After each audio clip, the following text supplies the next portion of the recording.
Hello student, এখন অ্যালকেনের যে IUPAC নামকরণ করব তাদের মধ্যে যে প্রতিস্থাপক আগের ভিডিওতে দেখিয়েছি, সেই প্রতিস্থাপকটা এখানে আবার জটিল প্রতিস্থাপক যদি হয় তাদের কীরকম নামকরণ হবে সেটা নিয়ে আলোচনা। তাহলে এখানে হচ্ছে নিট-জেইর জন্য এগুলো খুবই ইম্পর্ট্যান্ট।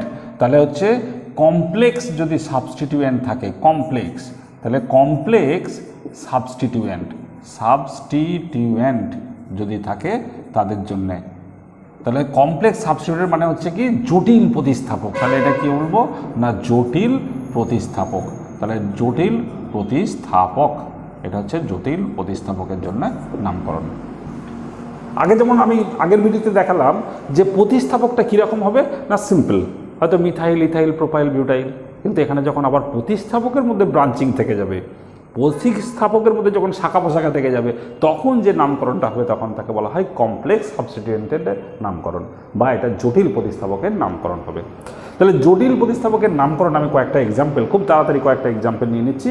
সেই এক্সাম্পল নিয়ে কমপ্লেক্স সাবস্টিটিউয়েন্ট, এটা ভীষণ ইম্পর্টেন্ট যেই জন্য, তাহলে এইটা আগে করা যাক। তাহলে জটিল প্রতিস্থাপক কীরকম নেব তাহলে দেখা যাক। তাহলে এইরকম যদি আমি CH3 single bond CH2 single bond CH2 single bond CH, আবার এখানে করলাম কি C, আবার এখানে করলাম কি CH3, এখানে করলাম কি CH3, এখানে একটা CH3 দিলাম, ঠিক আছে।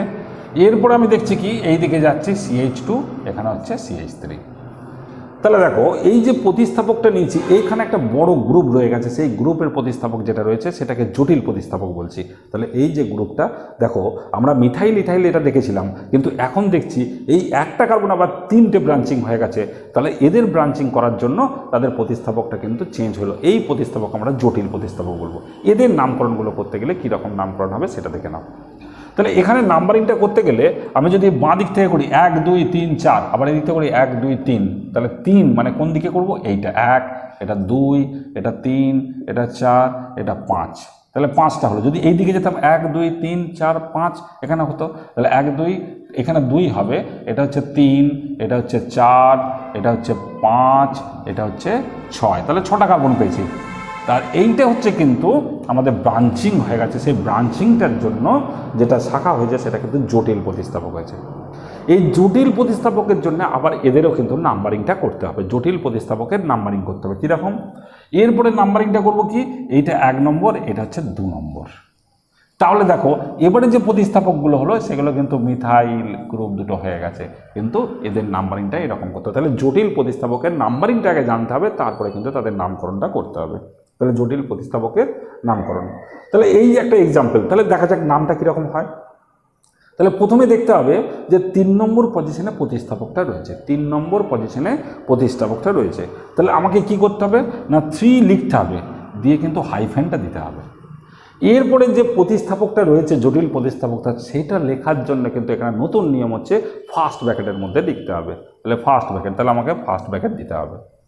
এটাকে পুরোটার নামটা করব, এই জায়গার পুরোটা নামটা করতে হবে, তাহলে এটাকে ব্র্যাকেটের মধ্যে লিখতে হবে। তাহলে কি না, 1 নম্বর পজিশনে কি আছে, মিথাইল, আবার 1 নম্বর পজিশনে কি আছে, মিথাইল, তাহলে 1,1, এটা হচ্ছে ডাইমিথাইল, 1,1, তাহলে 1 নম্বরে এই একটা মিথাইল আর এই একটা মিথাইল, 1,1 ডাইমিথাইল। আর কি না, দেখো স্টেট চেন যদি এইটাকে ধরি, তাহলে এইটাকে আমরা স্টেট চেন ধরবো এই প্রতিস্থাপকের জন্য। তাহলে 2টো কার্বন আছে, তাহলে এখানে হচ্ছে 1,1 ডাইমিথাইল, আর এখানে লিখবো ইথাইল, ETHYL, ব্র্যাকেট ক্লোজ। খুব ইন্টারেস্টিং ব্যাপার, এখানে মিথাইলও লিখছি আবার ইথাইলও লিখছি, কারণ এটা প্রতিস্থাপকের মধ্যে পড়ে গেছে। তো প্রতিস্থাপকগুলো যেটা আমরা বলবো অ্যালকিল গ্রুপের প্রতিস্থাপক, তাহলে এখানে দেখছি কি 3 পরে হাইফেন হলো। এবারে জটিল প্রতিস্থাপকটা পুরোটা নাম লিখতে চাইছি, জটিল প্রতিস্থাপকের পুরোটা নাম লিখবো, তাহলে এখানে লিখছি 3 হাইফেন দিয়ে 1,1 ডাইমিথাইল, তারপরে কি লিখলাম, ইথাইল, তাহলে 1,1 ডাইমিথাইল ইথাইল। এরপরে প্যারেন্ট চেন যেটা আছে, দেখো এইটাকে আমরা প্যারেন্ট চেন বলছি। এই প্যারেন্ট চেনটার মধ্যে কি আছে না, 6টা কার্বন আছে, তাহলে 1 2 3 4 5 6, তাহলে 6টা হলে হেক্স, তাহলে আমরা কি লিখবো, হেক্স যুক্ত এন সমান হচ্ছে হেক্সেন। এই ইংরেজিতে যদি আমরা এগুলো করি তাহলে কিন্তু এদের ক্ষেত্রে কোনো প্রবলেমই হবে না। তাহলে এইটা হচ্ছে জটিল প্রতিস্থাপক, এইটাই মাথায় রাখতে হবে। জটিল প্রতিস্থাপককে যখন লিখব তখন তাদের ক্ষেত্রে এরকম ফার্স্ট ব্র্যাকেটের মধ্যে আমাকে লিখতে হবে। কিন্তু এখানে কি যে ডাইমিথাইলও লিখেছি, এবারে তুমি যদি বলো হয় ইথেন লিখবো, না, এটা প্রতিস্থাপকের মধ্যেই পার্ট, এই প্রতিস্থাপকের পার্ট হওয়ার জন্য এটা ক্ষেত্রে আমরা লিখবো এরকম করে। তাহলে এটা একটা এক্সাম্পল হয়ে গেল। তাহলে এই এক্সাম্পলটা নিলাম।